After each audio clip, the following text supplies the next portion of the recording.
The key to addressing racism in education is a deep understanding of what it means and its current and historical impact on school children. Joining me for an important conversation about institutional, structural, and systemic racism is National School Boards Association President Charlie Wilson and Nsba Secretary-Treasurer Frank Henderson.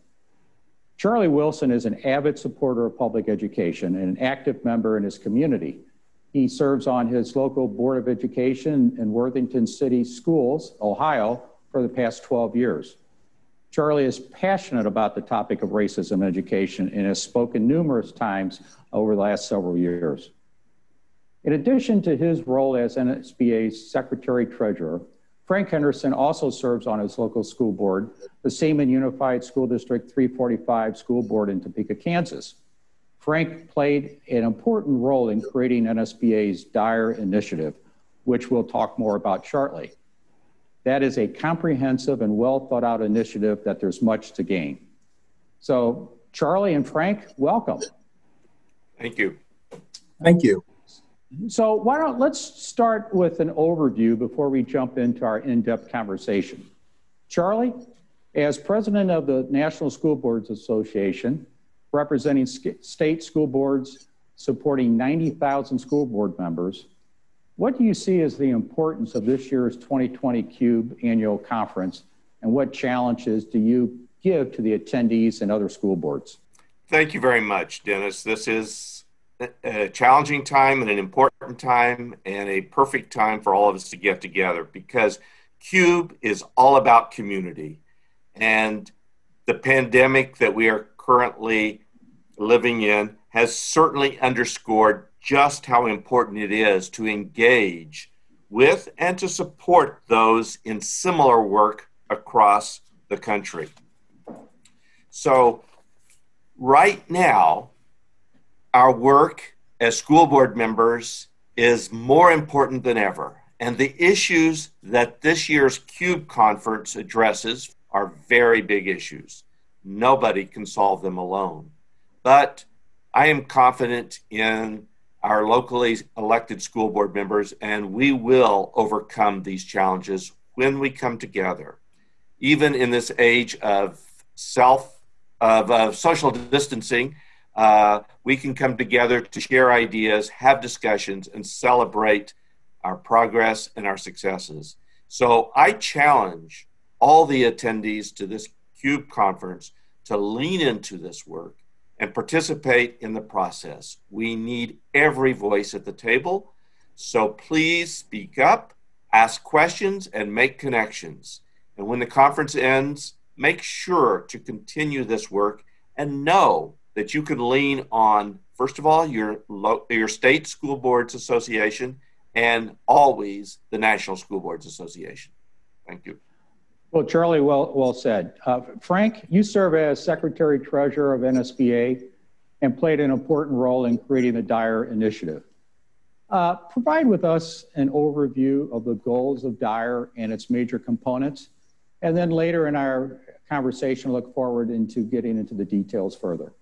Hey, Dennis, thank you for having us on today. This is very exciting. DIRE, D-I-R-E, it's an acronym for Dismantling Institutional Racism in Education. And many individuals, many school board members are not aware that racism actually exists in education, and many times being unaware of it, it is purely unintentional. So this is a major initiative that's dedicated to understanding and eliminating those root causes of barriers to equitable outcomes in America's public education system, with a specific focus on racism. Now, NSBA, as a national organization, in partnership with state school board associations, has a tremendous opportunity, and I would say a responsibility, to lead this conversation. And let me give you a little bit of background on this, Dennis. The NSBA Board of Directors convened a committee dedicated specifically to this work.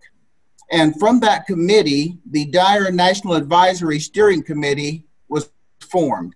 Now, the committee is composed of local school board members who lead NSBA, which are directors, or their state school board association, which is state association presidents, and local school board members who lead Nsba's 4 national equity councils. And these would be the chairs of CUBE, which is the Council of Urban Boards of Education, the National Black Council, the National Hispanic Council, and the American Indian Alaska Native Council. Additionally, we have executive directors of our state school board associations serving on this committee. Now, the initiative aims to provide support, resources, guidance, kind of a toolbox to our state associations as they lead these changes in practices and policy. And so leveraging the reputation of Nsba as a national education leader, the Dyer Initiative will build support for this initiative through an ongoing public engagement campaign. So that's kind of in a nutshell what Dyer is about, Dennis. Okay, well, thank you. You know, this is really a significant time in the history to be part of this year's virtual CUBE conference. This is a time where lasting changes can take place that will impact the pathways and educational outcomes for students of color. And I know Nsba encourages everyone's participation, and we hope you'll be part of it. So I'm Dennis Young. I'm with issuesineducation.net, a national platform that brings together thought leaders to have the important conversations that can transform education.